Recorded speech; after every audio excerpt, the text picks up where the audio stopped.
पौष पूर्णिमा से प्रयागराज में संगम तट पर श्रद्धालु 1 महीने का कल्पवास प्रारंभ करते हैं। 2025 में लगे महाकुंभ में एप्पल के को फाउंडर स्टीव जॉब्स की पत्नी लॉरेंस पॉवेल जॉब्स भी कल्पवास कर रही है।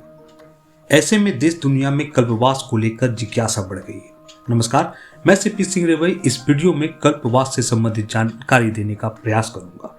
वीडियो में कल्पवास क्या है, इसका महत्व और अर्थ क्या है और कल्पवास में किन नियमों का पालन किया जाता है, इससे संबंधित जानकारी देने का प्रयास होगा। पहले समझे कि कल्पवास का अर्थ क्या होता है। इसका मतलब है 1 माह तक संगम के तट पर रहते हुए वेद अध्ययन और ध्यान पूजन करना। कल्पवास के लिए संगम तट पर डेरा डालकर कुछ समय विशेष नियम के साथ रहना होता है। मान्यता के अनुसार कल्पवास मनुष्य के लिए आध्यात्मिक विकास का जरिया माना जाता है। कल्पवास पौष माह के 11वें दिन से प्रारंभ होकर माघ माह के 12वें दिन तक किया जाता है।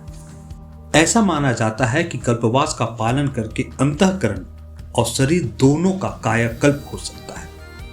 कल्पवास के पहले दिन तुलसी और शालिग्राम की स्थापना और पूजन किया जाता है।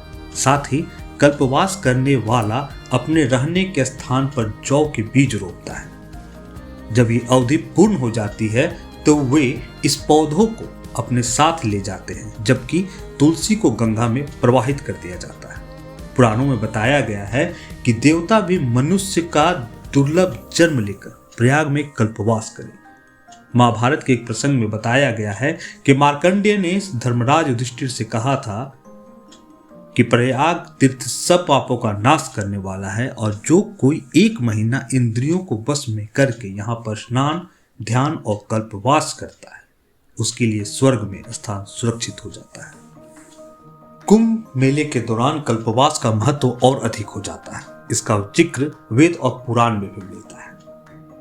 हालांकि कल्पवास कोई आसान प्रक्रिया नहीं है। जाहिर है मोक्षदायिनी ये विधि एक कठिन साधना है। इसमें पूरे नियंत्रण और संयम का अभ्यस्त होने की जरूरत होती है।